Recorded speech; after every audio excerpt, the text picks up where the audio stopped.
What if it were your mother, humiliated in front of a crowd while everyone stayed silent? Would you stand up for her, or lower your head like the rest? It was a quiet morning in Ashridge, Colorado. A small-town diner on the corner, coffee brewing, sunlight streaming through the window. The kind of place where nothing big ever happens, until it does. Laughter echoed, not joyful, but cruel. A group of college students were pointing, smirking. Laughing at a woman in a wheelchair, someone they believed was broken invisible. But then the door opened. One soldier walked in, then another, and another, until the entire unit stood there in full uniform. No one understood what was happening. Until the lead soldier approached her table and said, "Ma'am." "Corporal Carter, we were sent here by your son," and in that moment, the entire diner fell silent. Her name is Emily Carter, 42 years old, a former U.S. Army combat medic who served 3 tours in Afghanistan. She once ran through gunfire to save the wounded. Now, she wheels herself into Benny's diner every morning at 7:05 sharp. Same table by the window. Same black coffee, 2 sugars, 1 slice of dry toast. She never draws attention, never complains. People see the wheelchair, but few know about the 2 Purple Hearts, or the Bronze Star for pulling 3 soldiers out of a burning vehicle. She doesn't wear her medals. She wears something harder: silence. The quiet kind of dignity that doesn't need to prove itself. Because for Emily, survival isn't glory, it's discipline. And this routine, it's not just breakfast. It's the last thread connecting her to the life she used to live. But that morning, something was different. The bell above the door jingled. Emily didn't have to look up. She already knew what time it was. Table 6, 4 college students. Loud. Privileged. They walked in like they owned the place. Brad Hutchins, smug, sharp-tongued, always the first to speak. His father owned half the town, and Brad carried that weight like a weapon. "Well, well, look who's here," he said. Emily didn't respond. She never did. She stirred her coffee, focused on the steam. "Hey, G.I. Jane, you still applying for jobs? I hear McDonald's is hiring, but you might need legs for that." Laughter. Not from everyone, just them. The rest of the diner sank into silence, the kind that says, "I heard it, but I won't get involved." Emily's jaw tightened. She didn't flinch, but something inside her shifted. Nobody said anything. Not the waitress, who always smiled but never stopped walking. Not the retired couple 2 booths over who used to thank veterans on Veterans Day. Not even Benny the owner, who once served coffee to Emily's father before he shipped out to Vietnam. The only sound was the spoon clinking gently in her cup, and the buzz of the overhead lights. Emily sat still. Not because she was weak, but because she refused to let them see her shake. Her fingers curled tighter round the ceramic mug. She focused on the warmth in her hands, the scent of burnt toast, the dull ache in her lower back. Brad chuckled again. "Guess the robot ran out of battery." More laughter. Still, no one moved. Emily let out a slow breath. She thought it would end like every other morning, but something inside her said, "Not today." She could have left. She should have. That's what she always did. Roll out quietly, leave the insults behind, pretend it didn't matter, pretend she didn't hear. But that morning, she stayed. Her fingers brushed the inside pocket of her jacket where she kept a folded photo of her son Noah. Army uniform, same stubborn chin, same fire in his eyes. He had deployed last year. Followed in her footsteps, whether out of pride or defiance, she still didn't know. Their last conversation had ended in silence. Not anger, just unspoken fear. Fear that he would see her like this. Not strong, not brave, just tired, and bent, and small. How do you look your child in the eye when you barely recognize yourself? She didn't know the answer, but she knew. Today she wouldn't run. Brad leaned back in his seat, smirking. "Hey guys, bet she can't even feel her legs." He grabbed a sugar packet, tossed it, light lazy, right at her knees. It bounced off. Emily didn't move. Didn't even blink. "See?" he laughed. Totally numb. Half robot told you. Laughter again. Not as loud this time, but still cruel. The waitress looked away. The couple near the window checked their phones. Benny polished a glass he'd already cleaned twice. No one spoke. Emily sat there, eyes fixed on the ripples in her coffee, but something inside her cracked. Not her dignity, that was still intact. What cracked was the last thread of faith she had in this town. And just as she started to gather her things, the door opened.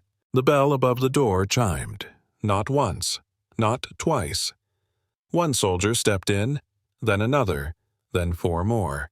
6 uniforms, polished boots, eyes forward. They moved like one body boots clicking in unison against the old checkered floor. The diner fell silent. Not out of fear, but recognition. Brad stopped mid-laugh. His friends froze. The air shifted like the temperature had dropped 10 degrees. Emily looked up slowly. Her breath caught. The man in front wore the patch of the 82nd Airborne Division. He stepped forward, stood at attention. "Ma'am," he said, voice firm but respectful. "Corporal Carter, we've been looking for you." And just like that, the balance in the room changed. Emily blinked once, twice. The world around her seemed to slow. The lead soldier, short, square-shouldered eyes, kind but steady, offered a crisp salute. "Corporal Carter," he repeated, "we've been looking for you." Emily stared at the patch on his sleeve. 82nd Airborne. Her heart skipped. I don't understand," she said quietly. The soldier's voice softened just enough. "Your son, Sergeant Noah Carter, is safe. He's still deployed. But he sent us." Gasps broke out, not from Emily, from the tables around her, from the ones who had heard every insult, but never said a word. The soldier stepped aside. The others formed a quiet semicircle around her table. No flash, no fanfare, just presence. Respect standing where silence used to be. Emily couldn't move. Her fingers had gone still around the coffee cup. The soldiers stood in silence, forming a quiet wall between her and the college boys. Brad had stopped breathing. His friends stared down at the table like children caught mid-prank. But Emily... She wasn't thinking about them anymore. Her heart pounded. Her throat ached. Her eyes burned, but no tears fell. Not yet. The words kept echoing in her head. "Your son sent us." A dozen questions bloomed inside her. Was he okay? Was he proud? Had he seen through the wall she'd built between them? She tried to say something, anything, but all she managed was a whisper. "Why?" And just then, one of the soldiers stepped forward holding a small wooden box. The soldier stepped forward. Young, Asian American, barely 20. She held a box the size of a wallet, polished wood-worn edges. She placed it gently on Emily's table. "Ma'am," she said, voice steady, "your son asked us to give you this. From all of us. From Bravo Company." Emily's hands trembled as she opened the lid. Inside was a challenge coin thicker than standard. One side bore the 82nd Airborne insignia. The other... She squinted, breath catching as gold caught the morning light. Etched deep in clean, careful lettering. To Corporal Emily Carter. Hero. Mother. Warrior. Your sacrifice echoes through generations. The diner was still. No camera flashes, no applause. Only the sound of her tears falling softly onto the table. Staff Sergeant Torres took one step forward. His voice was calm, but it filled the diner like a bell at dawn. "Ladies and gentlemen," people looked up from their plates. The fry cook's spatula stopped mid-turn. A waitress froze with coffee halfway poured. "You may not know who you're sitting next to each morning." He nodded toward Emily, who was still staring at the coin. Corporal Emily Carter served 3 tours in Afghanistan as a combat medic. 17 soldiers lived because of her hands. She earned 2 Purple Hearts, a Bronze Star, and the respect of every soldier who's ever worn this uniform. A hush fell deeper over the room. Even Brad's friends couldn't meet her eyes, because now they finally saw her, not just the chair, not just the silence, but the woman. For a long moment, no one moved. Just the quiet hum of the lights, the faint sizzle from the forgotten griddle. Then someone stood. Benny, the diner's owner, white apron stained with coffee and grease, eyes red-rimmed behind thick glasses. He walked over slowly, knees stiff, hands unsure. He didn't say much, just placed a hand on Emily's shoulder, light, hesitant. "Ma'am." His voice cracked. "I'm ashamed. I should have stopped it months ago. I didn't. I froze. That's on me." He looked around. Others looked away. Some wiped their eyes, but no one laughed now. Not anymore. And as if on cue, a young boy stepped forward clutching something in crumpled hands. He couldn't have been older than 8. Freckles, 2 big sneakers. His shirt was untucked, one shoelace undone, but in his hands a crumpled napkin. He walked up to Emily, eyes wide-lip, trembling. "I drew this for you," he whispered. She unfolded the napkin. A stick figure, a wheelchair, a smile drawn in thick green crayon. Above it, in shaky block letters, "My hero." Emily blinked fast. The coin on the table blurred. Her hand went to her mouth. "My daddy says you're a real soldier," the boy added, "and brave people don't have to stand up to be strong." She didn't respond, but her tears said everything. The napkin still trembled in Emily's hand. But before the moment could settle, a chair scraped hard against the floor. Brad stood up, face red, eyes darting. "This is ridiculous," he snapped. His voice cracked but louder than it needed to be. "So she was in the military. Big deal. Lots of people serve. That doesn't mean the rest of us have to worship her." His friends shrank back, not saying a word. "She chose that life." Brad continued. "She knew the risks. Now she's here playing the victim, making everyone feel sorry for her." He crossed his arms, looked around searching for allies, but no one nodded, not this time. "What, we're all supposed to bow down now, because she got hurt?" Emily turned her chair, slowly, calmly. She faced Brad. Her voice was quiet, even. "You're right about one thing," she said. "I did choose this." She paused, let the silence land. "I chose to leave my infant son with my mother. I chose to run toward gunfire, to crawl through smoke, to sit with the dying when everyone else had left." Brad swallowed hard, and on March 12, 2018, "I chose to throw my body over 2 wounded soldiers because the bomb was coming, and there was no time." Her eyes never left his. "So, yes, I chose this life, but what I didn't choose was your cruelty." "I didn't ask for pity," Emily continued. "I don't need a parade, or a headline, or a free coffee." Her voice was steady now. "I just wanted one quiet place in this town, to sit, to breathe, to not be looked at like I'm broken." She looked down at the coin, then at the napkin drawing still folded in her hand. "I showed up every morning trying to hold on to the one routine I had left, because that's what soldiers do. We hold the line, even when no one sees it." She turned back to Brad. "But today, I'm not choosing silence. I'm choosing to stand my ground even if I do it sitting down." For a moment, no one moved. Not a sound, not even a breath. Emily's words hung in the air, soft but immovable. Then came a sound, small, crisp, a single clap, from the little boy. Still clutching his crayon drawing, he brought his hands together once, then again. Slowly, others joined, one by one. Uneasy at first, then louder. The retired man at the corner booth. The waitress with the half-filled coffee pot. Even the cook wiping his hands on a stained towel. No music, no speeches, just applause. For a woman who had spent years being unseen but had never once disappeared. Brad didn't clap. Not at first. He stood frozen, arms limp, face pale. The applause wasn't for him. It never had been. And now he wasn't just invisible. He was exposed. His friends had slid away from the booth, faces flushed, hands in their laps. He looked down. at his own sneakers, at the sugar packet still lying on the floor, the same one he'd thrown laughing. But no one was laughing now. The only sound in the room was clapping for the woman he'd tried to humiliate. And something inside him cracked.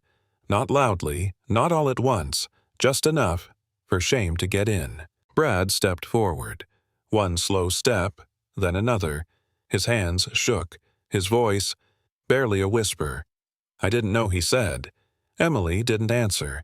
She didn't need to. He swallowed. Tried again. I don't know what I thought. He looked up, finally. Met her eyes.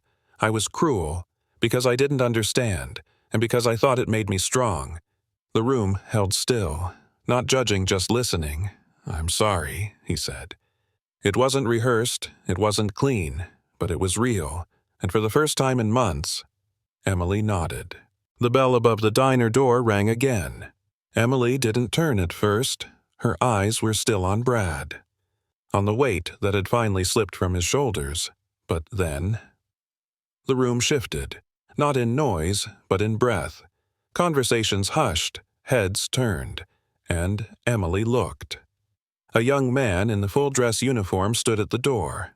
Tall, strong, familiar.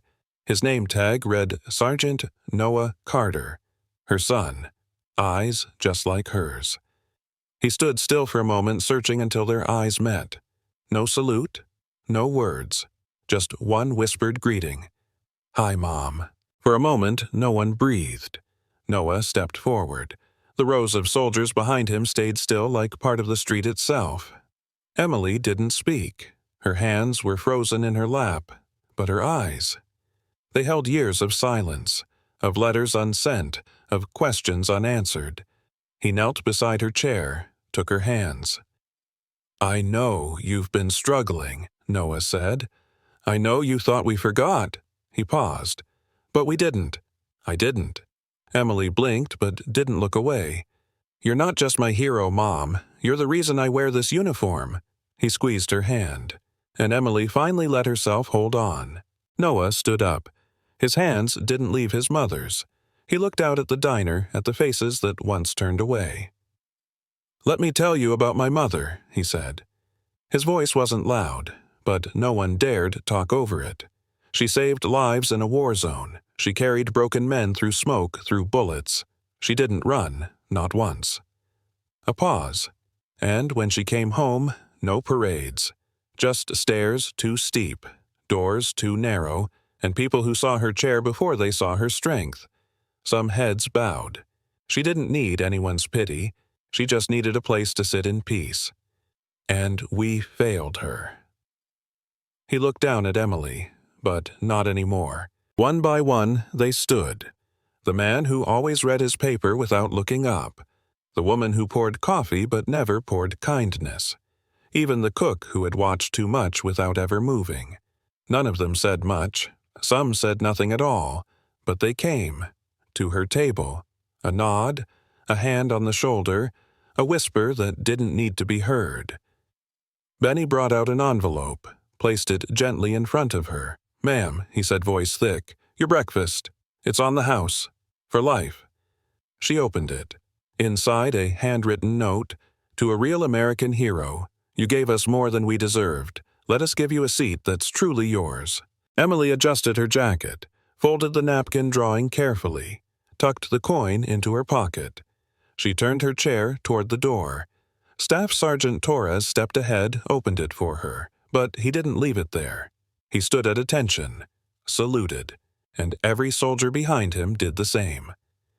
The cook stood straighter. The waitress wiped her eyes. One by one, the patrons rose to their feet. Some clapped again. Others simply watched reverently.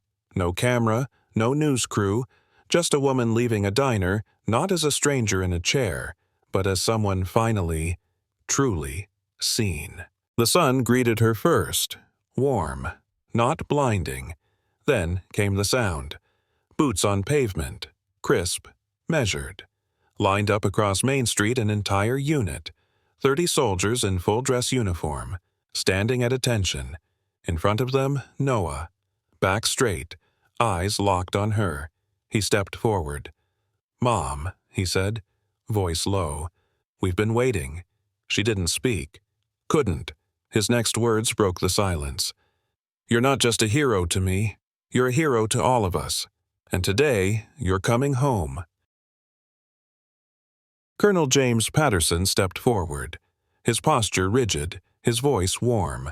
"By order of the Secretary of the Army, he began Corporal Emily Carter is hereby awarded the Army Commendation Medal for Valor." A soldier handed him a small velvet box, inside silver and green. Not for display, not for pride, but for service that changed lives. Patterson looked her in the eye. "You're also invited," he added, "to serve as an honorary advisor to the Wounded Warrior program." Around them, the town watched silent, not out of obligation, but reverence. Because now they knew she didn't just serve her country, she carried its soul, and never dropped it. Emily looked down at the medal in her lap, then at the faces around her, Noah's, Torres's, the town's. She let out a breath she didn't know she'd been holding. Her shoulders dropped, just a little. And then she smiled. Not a smile for cameras, not for courtesy, but a small, quiet curve of the lips that said, "I'm still here." The kind of smile that doesn't leave quickly. Noah saw it first, and for the first time in years he smiled back like a boy again. No speeches, no more applause, just a mother and son. Finally, sitting still, in peace. Someone filmed it. Not the speech, not the medal, just the moment Emily smiled. And Noah reached over, held her hand. It was shaky, a little out of focus, but by sunset it had been shared 40,000 times. By morning, 500,000. Veterans reposted it with quiet pride. Young soldiers saved it. Teachers played it in class, not because it was flashy, but because it was real. No music, no narration, just a woman in a wheelchair and the world, finally, sitting still long enough to listen. Brad watched the video, once, then again. He didn't comment, didn't repost, but 2 weeks later he walked into the local vets center. "I'd like to help," he said. They gave him a clipboard, a name tag, a mop. He didn't mind. He listened more than he spoke, carried trays, brewed coffee. One morning he hung a photo on the wall, Emily Carter, a smile, a coin in her hand. Beneath it he wrote with a black marker, "Service means showing up. I'm starting here." A few months later, the town voted to renovate the old community hall. It reopened with a new name, Wheels of Courage. Not a monument, not a memorial, a place for veterans, for students, for anyone who ever felt unseen. The first room held 14 wheelchairs donated restored. The second, a long table where people gathered each week to write letters to wounded soldiers. On the wall near the front door, a plaque inspired by Corporal Emily Carter. Her strength gave others permission to try again. And outside near the sidewalk, a ramp carved from stone etched with 3 simple words: service, dignity, forward. The letter came without a return address, just a stamped envelope. No fanfare. Emily opened it slowly. The paper smelled faintly of lavender. The handwriting slanted left, nervous, careful. It began simply, "Dear Corporal Carter, I don't know you, but I saw a video of your smile, and it stopped me from doing something I can't even write here. I've never served. I've never even met a soldier, but in that moment you were braver than anyone I've ever seen." Emily paused. Her fingers trembled slightly. She read on. "You reminded me that sitting still doesn't mean giving up. It means holding on when nothing else will. Thank you for holding on." Emily sat at her kitchen table. The letter lay open beside her. She pulled out a fresh sheet of paper, picked up her pen. She hadn't written like this in years. No rank, no pretense, just her. "Dear friend, I don't know your name, but I know what it feels like to want to disappear. But here's the thing. If you're still breathing, it means you haven't surrendered yet. So don't." She paused, looked out the window. The sky was pale quiet. "You held on. I will too, and maybe if we both do, someone else will too." The room smelled of old wood and fresh coffee, folding chairs in a loose circle. A poster on the wall. Veterans' stories. No rank, no judgment. Emily sat near the window. She didn't lead. She listened. A young man, barely 20, spoke first. Voice cracked. I don't sleep. I keep thinking I left someone behind. Silence. Then, You're here now, Emily said gently. The boy looked up. Doesn't that count? He nodded. Just once. Someone passed him a warm mug. Outside, it started to rain. Inside, no one left. Not tonight. She had come to every meeting. Sat in the same chair. Said nothing. Gray sweater, wedding band still on. Emily had noticed how she folded her napkin just so, how her hands trembled even when still. Tonight, she spoke. Just once. He didn't come home. Her voice was dry, cracked like paper left in the sun. But you did, she said, looking at Emily, and I think, maybe that means I can too. The room didn't move, didn't need to. Emily reached out, just her hand. No words. And in that stillness, something was mended. The invitation said Keynote Address, National Wounded Warriors Summit. Emily packed light. One bag, one medal, and a folding chair. On stage, under spotlights and flags, she didn't stand. She rolled the chair beside her, unfolded it, set it down. The room held its breath. She looked out, not above, not beyond, just into the crowd, and said, This is for the one who couldn't speak, the one who stayed home, the one who sat in the back and waited to be seen. She touched the chair. May we never leave this seat empty again. The chair never went back with her. It stayed, then traveled, from North Carolina to Arizona, then Iowa, then Maine. At each stop, one story, one voice that hadn't been heard.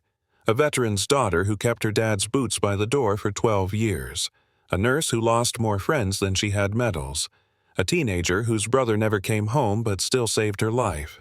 The chair had scuff marks now, stickers, a dent on the back leg, but it never sat empty for long, because when one person sits and speaks, another finds the courage to stay. The package came with no return name, just a sticker, handle with honor.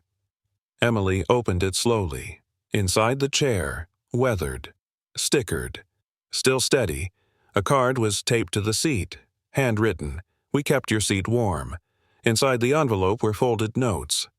Dozens, each signed with a story, a thank you, a name, a life no longer silent. Emily sat across from the chair that had once sat beside her.